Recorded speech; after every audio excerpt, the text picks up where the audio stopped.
Well, hello guys, and welcome to this month's live critique. Hope you're all doing well. And how are you guys doing? I know Tom's not feeling too great, as am I, but we're just ploughing on, really. How are you doing, Matt? Yeah, pretty average. Yeah, but, I know you've not had the best day either, mate. Nah, I haven't had the best month, unfortunately. If you people out there know me at all, you'll know that I have a dog, an Australian Shepherd, and he follows me out on most of my photography adventures, apart from you two boys. And he's not well, so we don't know what's going to happen to him over the next few days. But he's not looking good right now. So yeah, he's 12. He's an old boy, but still, it still hurts to go through. You don't want him to see him suffer, do you? Yeah, no, definitely not. That's it. Well, fingers crossed for you, mate. Eh? Yeah. All everything crossed, mate. Yeah. Tom, you've got a head cold. That's odd for you, isn't it? I know. Yeah. You never get those, do you? No. It's his kids, mate. I tell you, it's just, the rats. That's what they are. The rodents. He said you weren't wrong neither. Now they're doubling up on me now. Yeah. So we got Brian on there. Hi, Brian, and Josh too. G'day, Josh, mate. Hope you're well. How you doing, guys? How are you doing? See you in February, Josh. Yeah, for sure. Yeah, see you in February, mate. Paul's online as well. Paul Cunningham on my Paul YouTube. Cunningham's Paul Cunningham. Is it? Yeah. Hi, Paul. That's nice to know we're not talking to each other, and that's it, isn't it? So, yeah. Definitely. Oh, hang on, John Martin. Hi, John. How are you? Hi, John. How are you doing, mate? Yeah. So I've only been back about 4 days or something like that. So just got over the whole jet lag thing, and now I'm feeling absolutely rubbish. So yeah. Oh, mate. Oh, and hi, Linda. How are you doing? Hi, Linda. Oh, wow. Yes, it's been an interesting few weeks. So yeah. Good news is the workshops went well in Canada, though, so that's all good. Really happy clients, so it was all good. Job done. Yep, job done. And then obviously Matt and I have got this one coming up in February in Tuscany, which is going to be interesting as well, eh? Yeah, it certainly is. Very jealous of that one. Get people off the couch, get people off the sofa during winter. Not easy, is it? Huh? Yeah, get people off the sofa during winter and get them outside. Yeah, get them outdoors. That's what it's all about. Yeah, for sure. Yeah. So what's the go with tonight? I mean, we've changed things up a little bit, haven't we? We've always done the monthly critique, and we've sort of critiqued the images because we've had them hashtagged through Facebook. Yeah. Now we've shifted everything over to the website, and things have gone mental, haven't they? We've had that many images come through this month. It's incredible. Yeah, it's taken me most of the afternoon to kind of go through them as well. I couldn't wait till I get to the last one. I said, just enough. And there was too many good images, and I'm like, the next one's good. And I'm like, damn it, you know.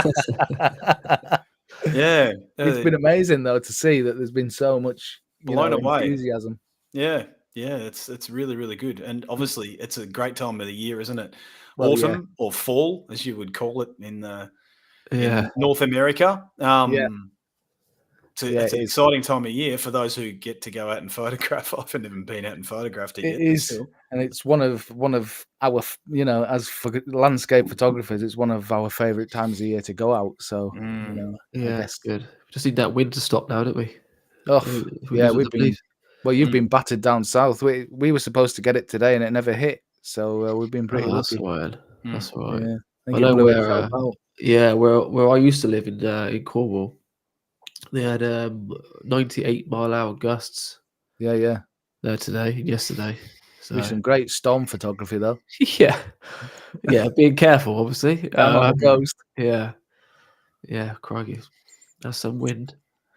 Right, let's crack on with this then. So obviously the theme was autumn, and we've had some fantastic images. So I've picked 8 to get through now. I don't know whether we'll get through all 8, but I just thought, I'll pick a couple of extra ones just in case. So we'll start off with Stephen C. This image here, and I loved the look of this image as well. I hope that's not his surname. Just C. No, yeah, we've Right. got a few of those that are just, Yeah. Okay, all right. Yeah.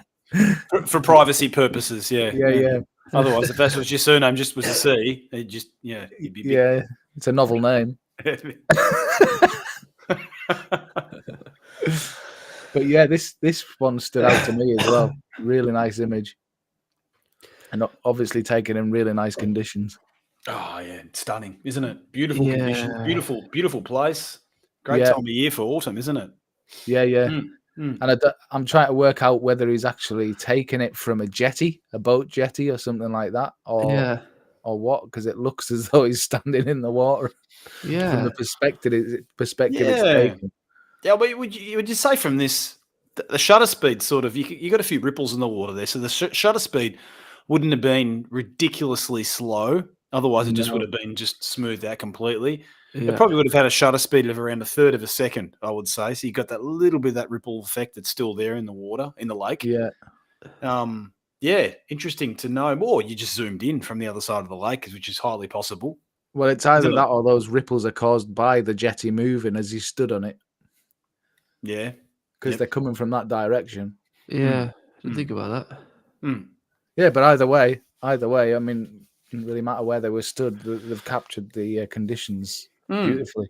Yeah. It's nice.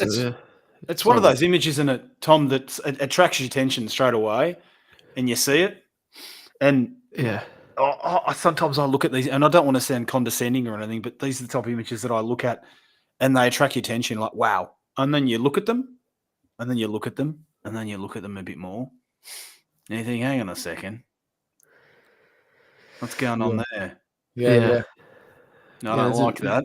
There's a bit of that in there. Yeah. There is, isn't there? It's Yeah, that image that it does attract your attention, and it's it's a. How would you describe it without being negative in any way? It is a social media image, isn't it? Because it does those vibrant colors. It attracts your attention. It's sharp. It's got all those qualities that attracts your attention on social media. But once you look at it for more than a second, which is rare today, unfortunately. Yeah, definitely. I see that little island on the right-hand side, everything's just way too sharp and too much contrast, and it's just too perfect. You've got all this atmosphere everywhere, haven't you? And all of a sudden, the atmosphere on that island itself's just been completely cut. It's gone. Yeah. And that's done through post-processing, is it? Through post-processing, through sharpening, through contrast, through increasing your whites, your details. And once you do all that work, all that atmosphere that you had before in the original raw file has been completely cut. You've cut through it like you would use a polarizing filter. You've cut through it. Yeah. And it's a shame because I feel that atmosphere, I feel that mood everywhere, and then all of a sudden I'm like, yeah, it stops. Yeah. And I know why they've done it, because they've gone to draw attention to that island. Of course, definitely, yeah. They've just overdone it. That's all. I think they've just taken a bit too much of that atmosphere, as you say, away. Yeah.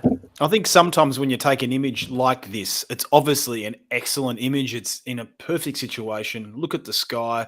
Look at that fog. Look how the reflections are just perfect. Those ripples in the water. Everything about it's stunning. The composition, everything's perfect. And I think you could have given this far more justice by trying to edit it as an image that was meant for something beyond Instagram. Yeah. Do you guys agree with that, or do you think I'm being old fashioned when I say that? Because I mean, let's face it, the majority of images today, what are we doing for? We do it. Well, when I say we as in the photographic community. We take photos, unfortunately, to attract attention on social media so that we feel good about ourselves. That's why we do it, unfortunately. Unfortunately, I'm looking at it as an old-fashioned photographer, and I think why not back it off a little bit? You got a little less attention on social media, but you're going to give that image far more justice, because then you're going to be able to print it. You might want to put it in a book one day. Someone might buy that image. You might have that image posted up and put it on a wall. If that image edited this way right now, it will lose those qualities beyond social media. It ends. So is it worth doing that bit extra to get that attention initially, or is it better to just back off a little bit and then get far much more from it later on? Yeah. I get what you mean for sure. Yeah. It's just that I guess people haven't got people have got lots of images up on social media that are edited this way, so they think that's the way to do it. Yeah, So- definitely. So And it's you don't know until you start printing or until you start putting something in a Yeah. book, or till a client wants to buy Mm. an image off you for some reason. Yeah. You don't know, do you? Well, you don't. You're just following. You're following basically what everybody else is doing, and I get that. I can remember when I had an image. Oh God, I'm going back. What sort of the beginning of digital now? And I was when digital visually came out, and I didn't have Photoshop or Lightroom. I had Elements. Was it called Yeah. Photoshop Elements? Photoshop And elements. I just used it for the saturation slider. That was just going up and down with the saturation and contrast, and that was about all I knew how to do. And I remember when someone got in contact with me and said, "I want to buy this image off you," and I was like, "Oh my God, what am I going to do now? Yeah. I can't sell it like that. I've got to be able to present it in a way that it can actually be printed, because there's no way in that condition that can be printed." And that is the same with something like this, I think. I think, well, it all depends what you're doing photography for too. I mean, like I said, I could be old fashioned. Well, that's it. If it's just for people to see it and just for people to notice it, then they've done the job. If they want to do more with it, as you say, then maybe I need to back off slightly with that. And I'd probably, if it was me, I don't think I'd have done away with the atmosphere on the island. If I really wanted people to look at the island and be drawn to that, I might have brightened the island up slightly. I'd have left the atmosphere and just drawn a little bit of attention by maybe, brightening that area up slightly, rather than losing the atmosphere. Yeah, I mean, if you look, Paul and Tom, if you actually see, you look at the bottom frame where the reflection is of those trees. Yeah. Can you see the fog all around that bottom section there in the reflection? Now look up. Can you see it now? Yeah, it's gone. It's gone. Yeah. That just shows you. Yeah, that's what I was going to say earlier. That's the most evident. That's the evidence, isn't it? Because you can see the reflection doesn't match the. Yeah, because you can see it's there really faintly. Yeah, it's there, but it's just been taken away too much. Yeah. Normally, from experience, the consistency with reflections isn't identical, and it's normally the other way around. So normally you get more atmosphere in the actual atmosphere itself, and the reflections is the complete opposite. So in this case, it's the other way around. That's what I'm saying. When you start studying this image, you start seeing these things in it that But who? Look, what's it? Stephen, is it Stephen C? Yeah. Is it Stephen, mate? I would love to see the raw of this, and it would be good to do an open discussion about your actual raw itself and how to make this image. Just give it justification for everything about this image, because it's beautiful. I'm not putting it down. I'm actually saying it deserves more. Yeah, for sure. And the way you've actually processed the sky, you've done a great job with, because it's controlled and it's not blown out. You've got really nice tones in the sky. You've done that really, really well. So there's just that section to the right that I maybe would have changed, but that's in the whole image, that's probably all I would have changed. Yeah, it's a stunning image otherwise. Yeah, because even if they've left that little bit of atmosphere just floating in here, I think it would have actually added a little bit more mystery to the island itself. Yeah, definitely. Yeah. How do you feel about the log? That doesn't actually bother me. No, not creeping into the reflection. No, it doesn't bother me at all. Actually, it's centered. Yeah, so it's centered, so it's not really throwing you off one way or the other. No, it's holding you in. It's almost like an anchor, I guess. Yeah, it is. Yeah, in a way. Yeah. Heaps of potential, that one. It's just it's just had the kitchen sink thrown at it a little bit too much. Well done, though, Stephen. Yeah, Thank you Good for on you, editing mate. it. Plenty you can do with that, definitely. So really Yeah. well done. Yeah. Okay, so we'll get on to the next image. So I just want to catch up with Josh. Nothing wrong with being picky, Matt, and a perfectionist. I'll edit that. And Gary Thompson says, totally agree. I believe that what you should deliver should be as close to the image that you saw and not over processed. Yeah. But, Yeah. but people have different, you know. Yeah, of course. And it Look, is a I'm- journey, isn't it? Look, You know. Tom, I know that I've talked to you about this, Tom, many times before in the past about post-processing, and we've talked about this before because you're obviously with your post-processing, you're at a very experimental stage, aren't you? You're not quite sure which direction you want to go in, are you? And we've talked about it before, and we've said that, you know, with post-production, there is manipulation and then there's extraction. And, you know, within a raw image itself, we have extraction because that raw file captures data, captures information, digital information from the image we took. It's our job in post-production, if you're really, really good at it and you understand it that well, because it's a whole entire universe out there. If you understand it that well and you can actually extract that raw data to give dimension and feeling and atmosphere into the image exactly how it was, you've made a masterpiece.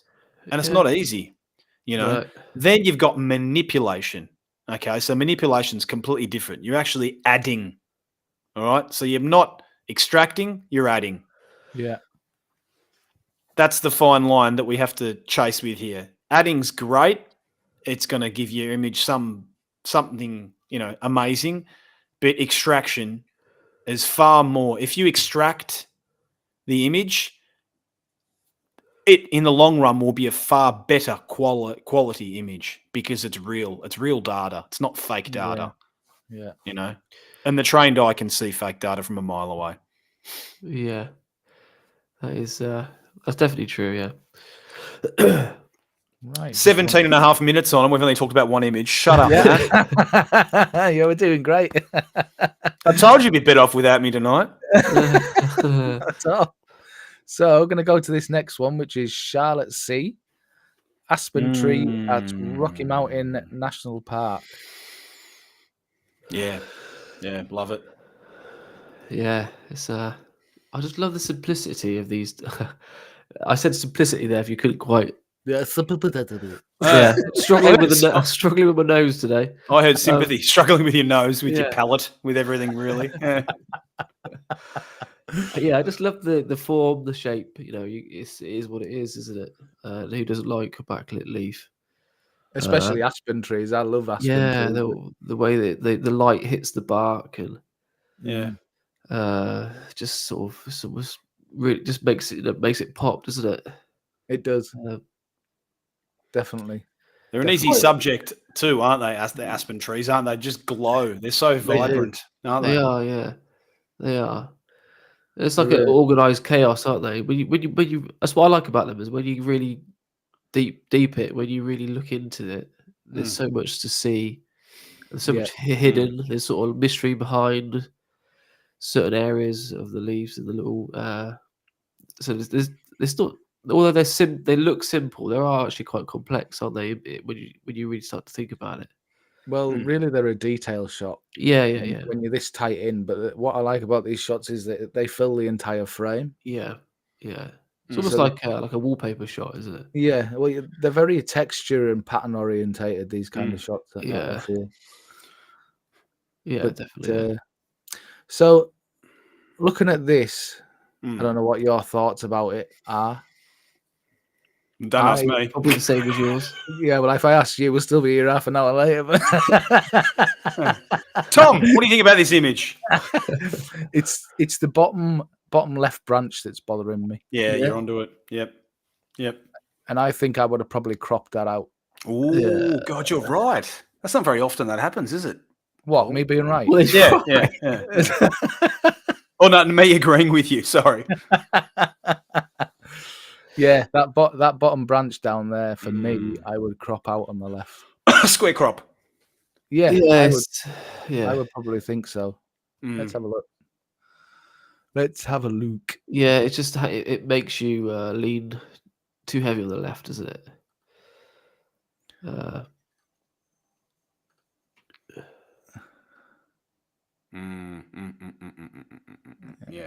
Oh, right there. Right. Oh, you're onto it. That's it. Yeah. That's it. That's more what I would have probably done with it. Yeah, definitely. It's a lot more even, isn't it? Yeah, it's because that bottom trunk, we've got a lot of inconsistency. And the inconsistency is you look up that trunk, it's vertical, it goes all the way up through the middle of your frame. It's got branches coming off from left to right, all the way up. Yeah. But you've got that bottom section, the bottom third, where it's got nothing. And then it's got right at the bottom, one that comes out to the left. Yeah, and it pulls you out of the frame. Yeah, and it doesn't have symmetry. The beautiful thing about taking these trees, because this is one of the images that this is one of the type of shots that I love taking. I love looking at branches close up and trying to get symmetry and trying to understand the chaos and trying to make it, it fit within the corners of your frame. And it's a beautiful thing to do, to get under a tree and do that.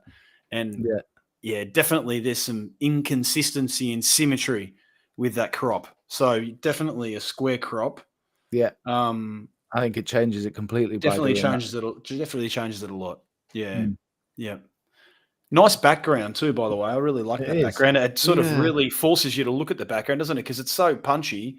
Yeah. You look at everything and then you sort of go, oh, that's what's in the background. Pine trees. Yeah. Well, these kind of shots work really well both ways. You can have you can either have a really bright background or a really dark background. But if it blends in too much, then you're not really doing it justice. But if it's really dark behind it works, or it's really light, I find it works well too. Yeah. Yeah.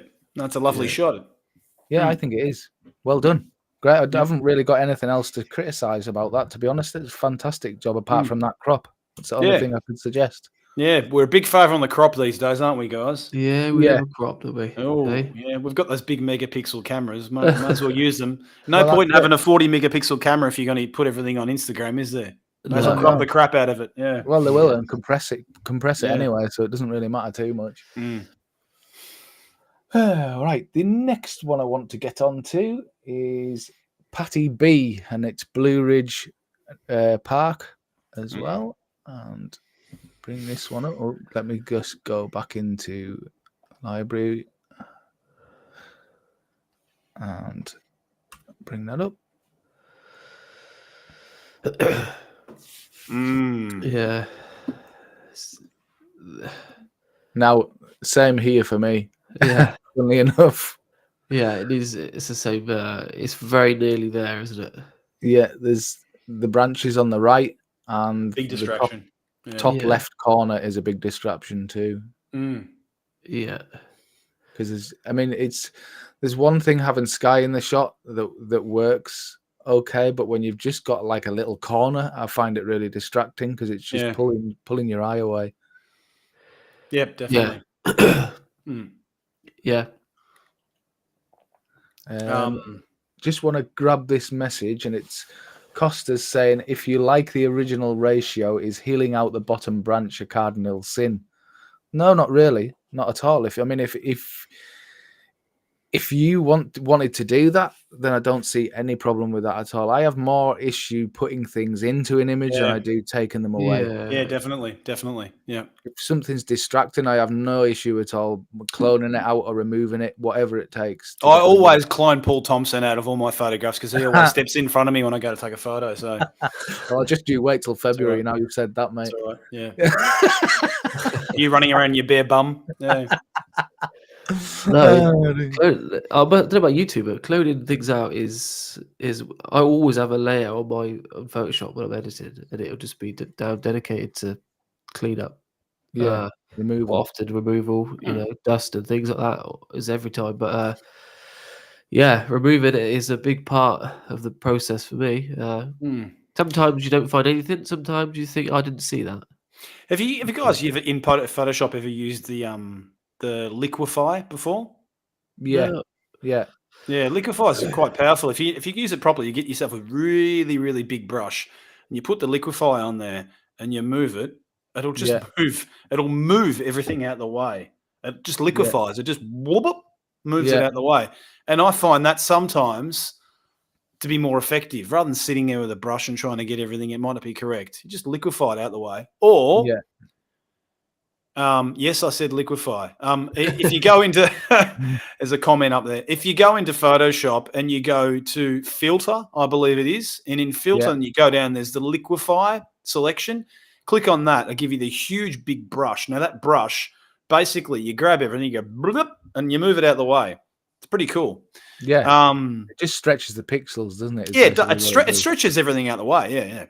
So it's quite effective, but you need to know how to use it correctly. Yeah. Otherwise, in this case, you could probably just go for just a crop. Yeah. Just a simple crop. There's not much on the right-hand side. It does give everything a bit of breathing space on the right-hand side, but if you maybe cropped it just a tad and then just masked out a bit of the branches left over, probably more effective, wouldn't it? Yeah, I was going to say, you might have to do a bit of both on that right there. But yeah, that top and bottom left-hand corner, it needs sorted out. Yeah, I think so. Definitely. But I love those yellows, those limey yellows. They're beautiful, aren't they? Well, it's the light as well. I think it's obviously an evening light, isn't it? It's got that light rushing in from that top corner there. Yeah. Gorgeous, isn't it? It's just touching everything lightly. With regard to post-production, I would probably consider grabbing the reflections themselves, so your foreground, making a complete selection there and increasing your whites in your foreground, because naturally, as the eye sees things, our foreground's closer to us. So it's normally a bit more punchy, a bit sharper. It's a bit more contrasty because it's closer to us. The further we move away, everything softens. And we get, that less expanse of contrast. So the sort of contrast becomes closer together. I would probably do that just to give it a bit of a sense of dimension. Apart from those two things, a great image, definitely. Yeah. What I will say as well is I really like the way, I don't know if it was determined or it was deliberate, but the way they've positioned themselves. So they've got the darker tree on the left. It really adds, doesn't it, to the mystery, the journey. So it really emphasizes that light. Whereas if it was more around to the right, you would really lose that, wouldn't you? Yeah, I think that having that dark kind of emphasizes the light. Yeah, definitely. It does. It really adds to the depth of the shot. Well, it gives the lighting a starting point, doesn't it? It's not just light and that's it. It tells you where it's all happening. Well, that's it. Because otherwise, if you just got light all over it, then it doesn't mean anything. It's just have a white image. Yeah, exactly. Yeah, fantastic shot. Apart from those little subtle things that we would recommend that you change there. Right. I'm going to bring up this next one that I actually found, and it's on a similar tack actually. And the reason why you'll see in a minute, which is Susan S, and it's Yellow Fall in Ricketts Glen, wherever that is. Oh, hang on. Okay, you've skipped one. All right. Yep, I'm onto it now. Yeah, I'm on it. Okay. Ooh. I'm just keeping you on your toes. Yeah, you are. Yeah. I'm on my toes, mate. Don't worry. My blood pressure's about 720 at the moment, so it's fine. Know about it. So this would be the same as we were talking about before, removing objects. This is one of those times that I would really do some heavy getting rid of stuff. And it's the mess down the bottom of the falls there that really annoys me. That branch sticking up, especially into the falls. Oh, gotta hate dead twigs. They're not branches, they're twigs, aren't they? We call them in Australian. I don't know what you call them in the UK, but twigs are annoying, aren't they? Yeah. It's nothing worse than, it's like mud between the snow. Yeah. It just, it doesn't do it, does it? No. It makes it look really messy. And, it does, doesn't it? So I would be really tempted to kind of clone those out of there, get rid of them by any means, really, and just clean up the bottom of the falls. Because for me, the shutter speed's great. That's the kind of shutter speed I would aim for water. Yeah, good dynamics, definitely. Yeah, beautiful texture in it. There's no real blown out highlights in the water. It's been controlled really well. Framing's really good as well. It's quite an obvious framing, but it works really well. Well, that's it. I mean, it doesn't really matter. I mean, some people get hung up with it's an obvious framing. Well, if it's obvious, it obviously works. So nothing wrong with using it. Definitely, yeah. Definitely. One thing I would say is that what you do find around waterfalls, especially, and I've just found that myself this last couple of weeks, is that when you've got the downdraft of the water coming down, it creates a lot of breeze and movement. And if it's something that bothers you, where you're getting a lot of movement in the leaves around it, you're going to want to do 2 exposures, a faster one to stop that motion in the leaves, and then another one for the actual motion in the water that you want. And then it's you can easy. find- It's easy to mask in water flow. well, Oh, yeah, yeah. that's it. Yeah. It's not difficult, but I mean, sometimes it doesn't matter because there's not enough movement to warrant going to all that hassle. But this is quite obvious because it's Oh there. yeah. In that the middle frame on the left hand Yeah. side there. Yeah. Yeah, there's definitely. Yeah, it is distracting. Yeah. I find with this image more than anything else, apart from all the comments that you made, that one thing it does lack, and for me, it's the most essential part of landscape photography, is light. Yeah, Yeah, it's very flat. it is. It's taken at a time of day where there was nothing. Well, it was just probably an overcast day more than anything else, but definitely taken in a situation where there was no atmosphere. You know, it's very Yeah. flat, very Yeah. flat. Unfortunately, Waterfalls are really one of those things. See, it's difficult, I guess, because a lot of people will tell you that the best time to shoot a waterfall is overcast skies, which it is in general because you don't get specular highlights in the water Yeah. and all the rest of it. yeah, But there are certain times a day that would work equally as well as if there was sun up here casting light through from the top of the image, backlighting some of these trees, it wouldn't be doing anything to the water. So you'd have light in the image, but it wouldn't be causing any distractions on the water itself. yeah. It's a matter of sitting there for the right moment, isn't it? Yeah, that's it. That's it. It's there are times of day that you can get everything, is what I'm trying to say. You can get light and you can get enough overcast sky to keep that water controlled. Yeah. Yeah, definitely. Definitely. So, like you said, it's about being there at the right time, being patient, keep going back. But that's all, really. I mean, I like it yeah. apart from that, eh?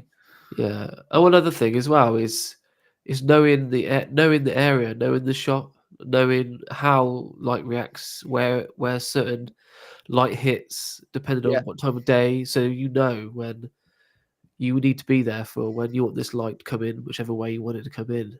Yeah. So knowledge of the area is a massive thing, isn't it? Well, it is. But if you're only visiting area, then then you're gonna have to use something like photo pills or something like that to decide where the sun would come through. Yeah. You know.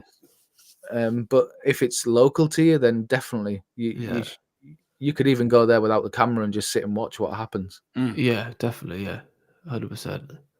But yeah, if it's somewhere that you're just visiting, then obviously you've got to kind of look for those conditions yourself and using something like photo pills or photographer's ephemeris, something like that, just to tell you Photographers are who? Sorry, photographer's ephemeris, I think it's called. Yeah, the feminists. No, ephemeris. Oh, I was going to say because most landscape photographers are actually. Unfortunately, yeah. Okay. That's a great tip as well, though, about the shut speed. I think I would say 9 out of 10 people wouldn't even do that. Wouldn't even think about doing that. They'd be too scared to do it. No, but it's just these subtle little things. Eh? I mean, Yeah. you get the big image, and then you don't really pay much attention to the finer details. And I think those finer details is what makes a good image turn into a great image. Yeah, I think yeah, it's definitely. just. And these days, like you said, with the way Photoshop and Lightroom is, they're not unachievable, are they? No, not at all. Not at all. So, Well done. yeah. Good job. Right. I'll go back to the one I missed. Hang on.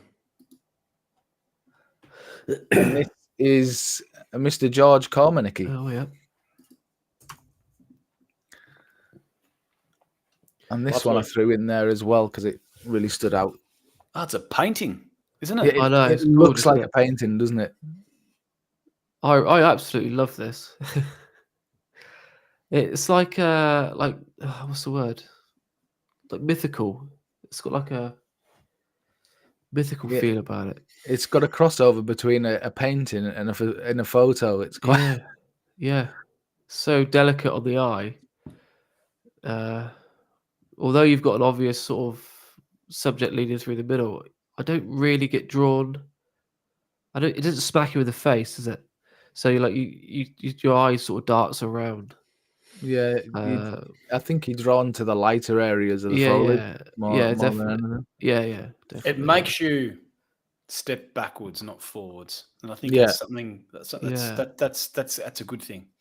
Yeah, Because a lot of photography that we look at, or art in general, a lot of time we start looking in the details. Hang on a second, let me check that out. This one makes you step backwards because you're like, hang on a second, I like this. So you need to kind of step back a bit more to really get the whole frame in. yeah, definitely. You know, which is what we do on a computer. We'd make it smaller. yeah, Which is, they say, before you post an image, make it really, really small so you can get an idea of what it looks. Yeah, it gives you that idea. You need to step back and understand all of it. yeah. Not just sections of it as your eyes sort of scanning it. Definitely.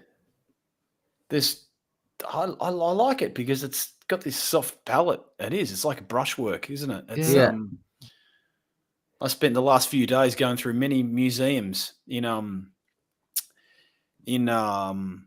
Netherlands, and we'll know that there's some important artists that came out of that country. Yeah. Since the 16th century, you had Rembrandt, you had Van Gogh, you had some such important artists because they had access to paint, which many countries didn't have access to.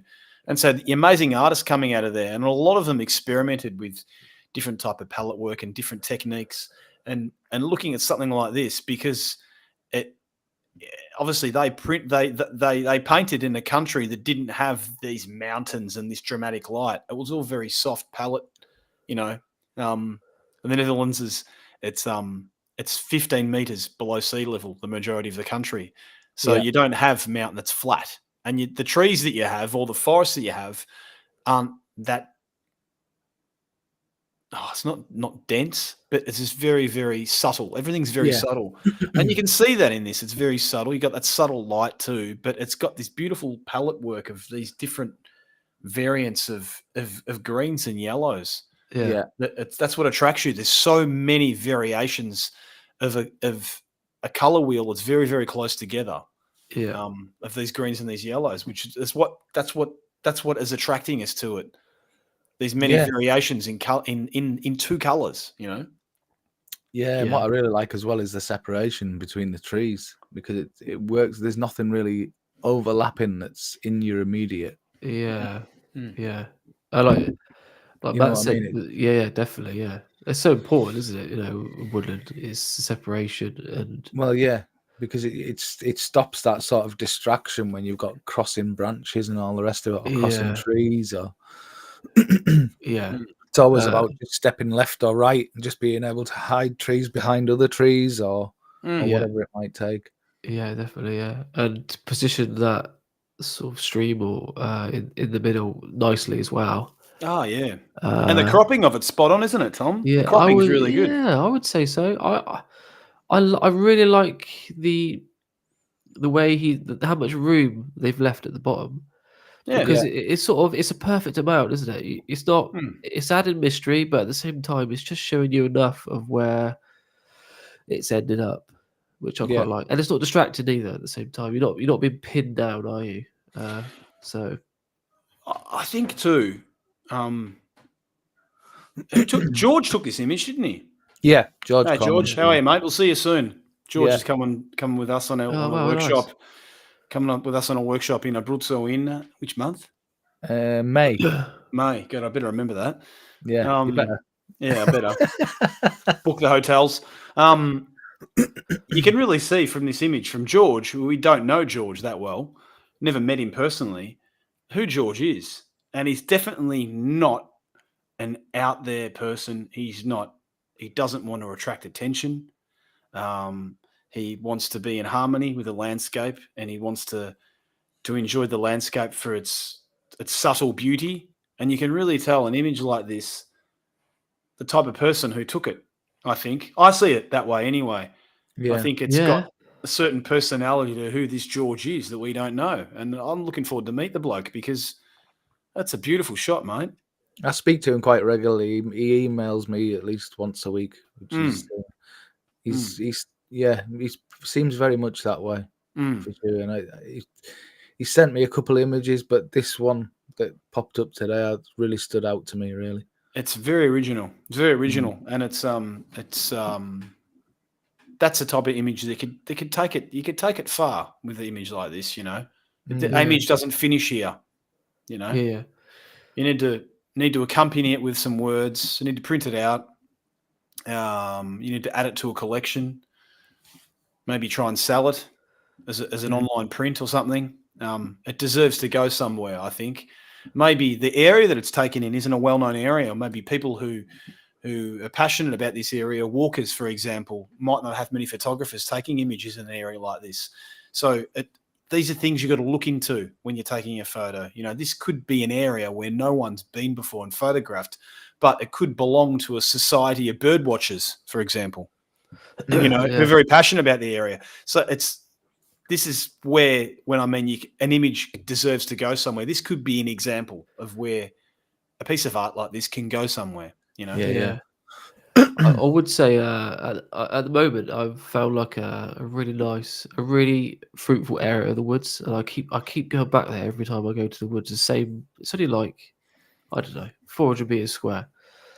There's so much opportunity. There's so many interesting characters in there. I know there's more to offer, but what I'm looking for is like a scene that I think I can shoot through the year.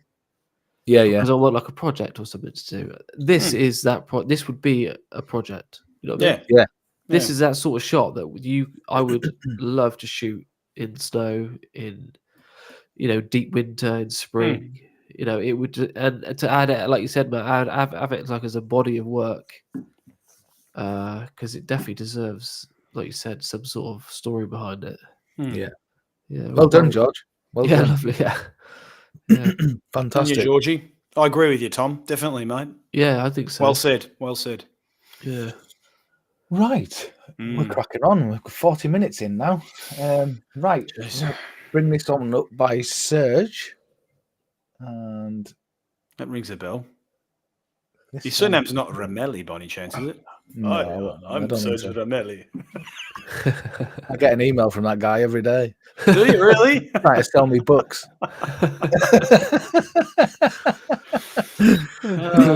Well, he did well with Lightroom in the beginning, didn't he? This is how you use. That was my worst French accent ever, actually. Stop it, man. Yeah. This is how you use Lightroom. No, that was more Spanish, wasn't it? God damn it.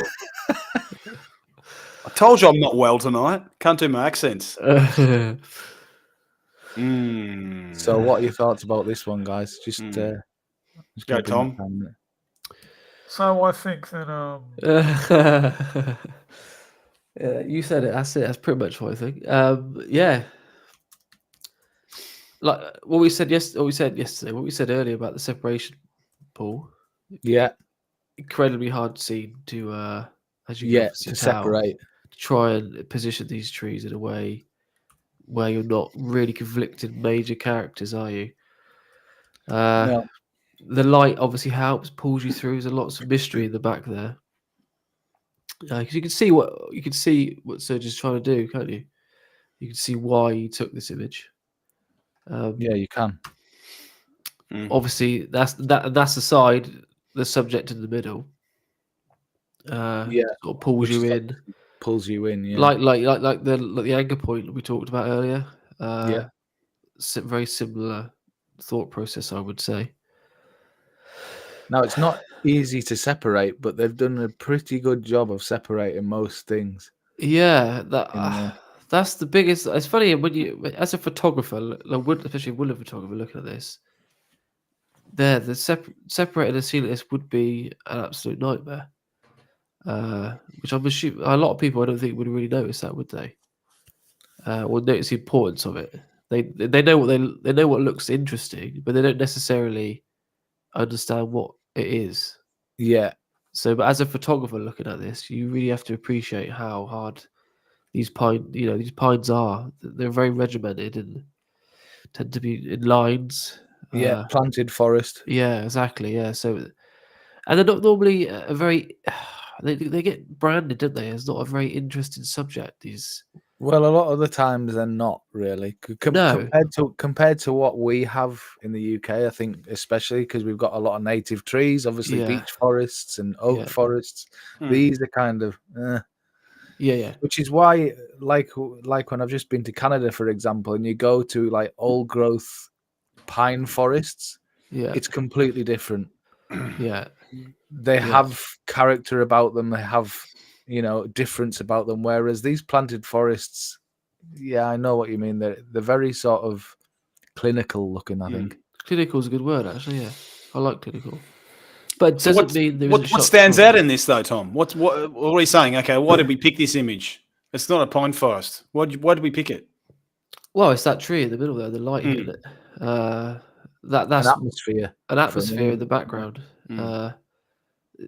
I like the fact that they're not scared to include lots of white, because without it wouldn't be the same. But this shot needs that, doesn't it? Lots of white. Like bright areas. Sorry, like white. It needs that bright background. I think to sort of so you're right. So it's not too clunky. It's not too contrasty. Well, it helps separate the Yeah, that exactly. thing in the middle of the frame, that beech So tree in the middle of the frame. For Yeah. sure. So it's not just position of the trees, it's conditions need to be right. Because like Matt said, the things that are in the front, like these two trees here, they're going to be in your face, which they are, and they need to be sharp, which they are. And then your eye is going to drift off into the distance, and which is going to add mystery, which is what the conditions are at the time, which helps the separation, and the whole story begins to come together. But I love the subject in the middle. Well, for me, that kind of is the story, because you've got basically native hardwood trees growing in a plantation. Yeah. And I think that's kind of the whole story of the image for me. At least. It is definitely. Yeah. And these pine trees, they're all the same, aren't they? They don't get sunlight down other than the tops, and they're all dead at the bottoms. So it's nice. Again, like you said, that really emphasizes the story because that's surviving nicely at the bottom there. Serge says a bit of a mess on the floor. Sorry. Well, there's not a few twigs there, mate. Yeah. A few twigs. I don't think you're going to clone those out, mate. No. You'll be there for a while. Yeah. You have to sometimes work with what you have, and if that's what you have, then that's another reason why these planted woodlands are sort of given the side is because of that, isn't it? It's because of the mess on the ground, and because the trees are dead at the bottom. It's impossible to hide. Yeah. So yeah. Well done. Nice shot. So, just want to ask you guys if you've got an idea for a topic. I've got kind of one in mind, seeing as we're heading into winter. Obviously, I was thinking something winter wonderland, so all to do with snow. I thought it would be quite an interesting subject because we haven't really done anything with winter shots to do with snowy scenes. With global warming at the moment, mate, I hope it's going to snow in time. Well, you never know. We haven't even got autumn here yet. Well, is it not even gone? The trees are still green. The trees are still green, and we're in November. Yeah. Yeah, it's weird, isn't it? Ours is quite late, I must admit. Ours has only really kicked in the last couple of weeks. Yeah. It's been funny. Yeah. Hope you left that tent clean. Yeah, that's Bry Barnum. Yeah. Because obviously he uses the same roof tent as I've just used on Adam's van. Okay. You clean with a toothbrush? Yeah. Basically. You're gonna have to come back, mate. Yeah. So I was thinking something like that. Winter Wonderland shots, snow in winter, something like that. Yeah, I like that. Yeah. Snowy landscapes, winter landscapes. Which one works for you? Winter landscapes makes it more broad, doesn't it? Maybe we should go with winter landscapes, and the month after we can go with snow. Yeah. Okay. Boom. I think that would probably be quite good. Yeah. Winter landscapes then. Right. So we're going to do winter landscapes, and what's going to happen is, seeing as this seems to have been working a lot better, this format, by not putting it directly on the Facebook group, but getting you guys to submit to the actual website. Yeah. not only does it increase the quality of the photographs that we're actually getting that we can show you live on screen, it makes a heck of a difference to us to be able to see the image clearly. Yeah. I think it's better for you guys as well. It's so much easier for us to find, isn't it? And I think there's more interaction too off the website, if I'm not wrong. People can actually write comments and can share those images. Yeah. It makes that just a bit more real, doesn't it? Yeah, I think so. So what we're going to do is OPG will actually give you a gallery to submit your images to. So we're going to go winter landscapes. So there will be a winter landscapes gallery open up on the website, which we're going to get you guys to submit to. Now we'll post that link for you when we get it, as will OPG, and we'll also get them to put it up on Facebook as well, so you can kind of link from there as well and get those images out. So we no longer will require the hashtag OPG critique, because they'll just go directly into this gallery, but we'll just make sure that you have all the information to hand. Yeah, because I know people are still doing it. So so we'll have to check back with that as well to make sure there's obviously there's people getting picked up that should be, but I think that's the better format to go with. Definitely. Okay, so we've only got 2 more to do. We're doing all right. We've got 10 minutes to go. So bring this one up. In fact, just let me reduce that again, because that's Jeff Daniels in Glencoe Locken. Now I'm sure he's submitted this Glencoe Locken at a different time of year before, but it really stood out because of the color palette and everything in here. Yeah.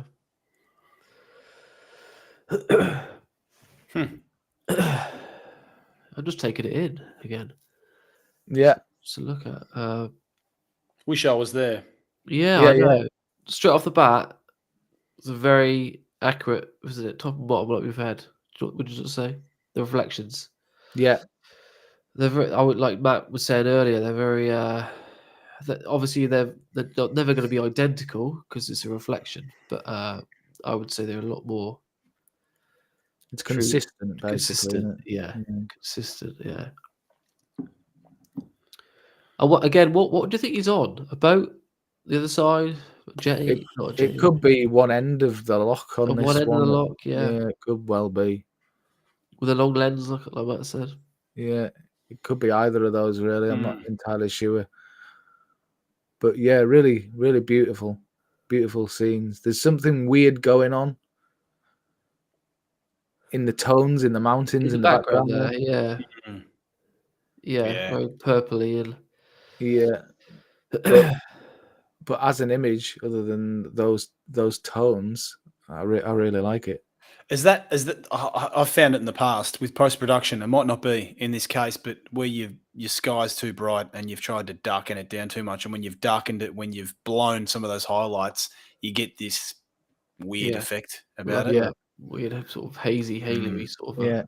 Or sometimes if you've done a sky selection and it's actually chosen some of the land as well, which it does do sometimes. If you don't mask that back out, it can affect that area. Could be one of those. I don't know. But there's definitely purple tones in those mountains back there. Yeah, there is. It's a hard shot, isn't it? I know the modern cameras these days are very good, aren't they? But it still takes some thought, doesn't it? The exposure of this shot in the moment. Them shadowy areas down at the bottom right, the left there, the darker trees. Well, I'm just actually wonder whether that island has been brightened slightly. Yeah, because the light hitting that island and the sun is actually setting behind those trees, so the light wouldn't be getting light. No, you're right. Yeah, that's what it is. That's what it is. Yeah. But yeah, I like it. Again, it's like kind of like a painting a bit again. Yeah, it's got that sort of painting quality. Yeah, there's an interesting palette about it all, isn't there? Yeah, it's when sort of you got those colours that I know you find that the purple a bit disturbing, but that's up to atmosphere. Sometimes that's what atmosphere creates. I've seen some weird colours out there in the past. I've seen blues in places where you go, "What the hell?" I'm taking a photo of a cliff on a mountain that's white and it's blue. Like, what the hell's going on here? Yeah. But look, I think it is about those palettes, isn't it? We've got oranges and reds and purples that sort of sit well together, and at a first glance, they work well. Yeah, it does. Yeah. It's like someone, when they put a pair of pants and a jumper and a hat on, they try and make them match, don't they? And that's all about everything in the color wheel matching. Yeah. And this is an example of something in a landscape that is tend to match quite well. If you look at that little green area down on the bottom left, down on the middle foreground, right up on the left-hand side, that green area doesn't match the rest of the image. Yeah. It's out of place, you know, because that color doesn't match with the other colors we have in the color wheel here. Here, it's just very, very smooth. It's painting-like because it's almost like those colors have been chosen. Yeah. Yeah. So I like the way that it's presented. It's nicely balanced, I feel. Definitely the sky is and I've been in instances where you can't do anything with the sky. I don't know why, whether something's been blown out, whether you're blowing your highlights and you're trying to darken it and it gets this really pastel feel about it and it tends to look almost artificial. Well, sometimes the sky is just like that. It's just got a really bad light about it and the clouds have just got this weird atmosphere to them and there's not much you can do about it. I can see consistent reflection of that atmosphere. And that's how it would have been. I think that's what it is. Yeah. It's consistent, isn't it? So hard to sort of pick something out when it's consistent. Both top and bottom. Yeah. But lovely framing and everything. Definitely. Well done. So I'm just going to remind you one more time before we hit this last image. That, you sound like my father then. I'm just going to remind you one more time. That we're going to do winter landscapes for the next OPG critique. And we're going to get you to submit your images to the actual Outdoor Photography Guide website. Now, there's going to be a link put up, which will obviously be winter landscapes, and it'll be a gallery in which you can post all of these images in, and we'll be able to pick them out a whole load easier because we can find them straight away. They're all in one place, and also the images are going to be far better quality for us to go through as well. Definitely. Yep. Right, on to the last one, which is Grist Mill, Glade Creek. Now, I saw a lot of this place. Yeah, I've seen it. I've been all over the internet at the moment, hasn't it? It has. It seems to be a hotspot for workshops and stuff, doesn't it? Yeah. I can see why. I can see why for sure. Yeah, well, it's not a bad shot, is it? That's for sure. No, it's nice. It's nice. Now, what I was talking about before with light and specular highlights hitting water, you can see clearly here what I mean by that. Yeah. Now, it's got light, which is great, but it's also got specular highlights down in that waterfall on the bottom. Yep. And those are the bits that always annoy me when I'm taking waterfall shots. Yeah. They're really hard to get rid of. The only real way you can get rid of them is to clone them out. Unless you've got the conditions where it's not happening, or you just wait for that light to come up, a cloud to pass over, like that, just to stop that happening. I like the fact that it's got light in this image, though. So although you've got all these branches around the outside, which are obviously slightly darker, the actual center of the image has got light in it, so it's drawing you through. So, and some who's saying Chris Van Twisk is saying underexpose a shot for the water. Well, that's generally what I do, is I always underexpose a shot for the water. Yeah, I definitely do. Or I just underexpose a shot. Full stop.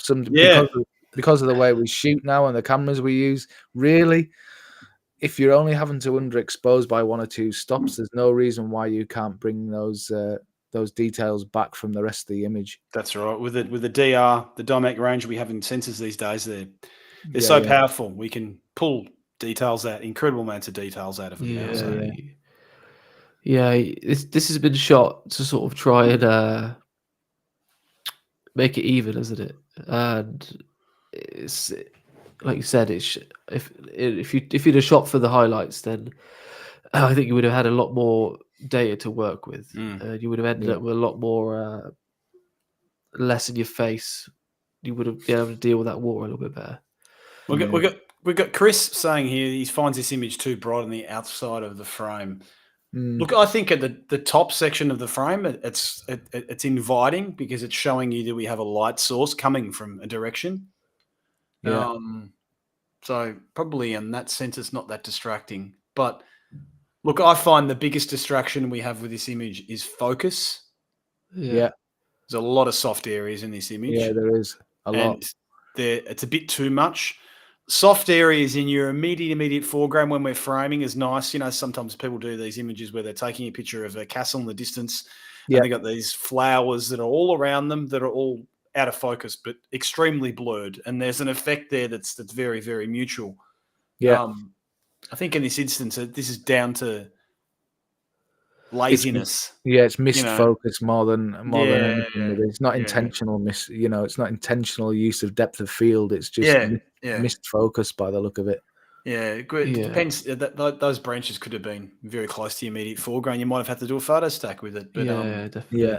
It would have made a bit of a difference to the image, I think. And probably the time of day might have been a bit too late in the day, but I like the frame. Yeah, I think the idea of the frame. The idea of the frame is definitely there. Yeah, definitely draws you in. Definitely draws you in. Yeah. Yeah, I like the idea of it. I don't know if I would have maybe have liked.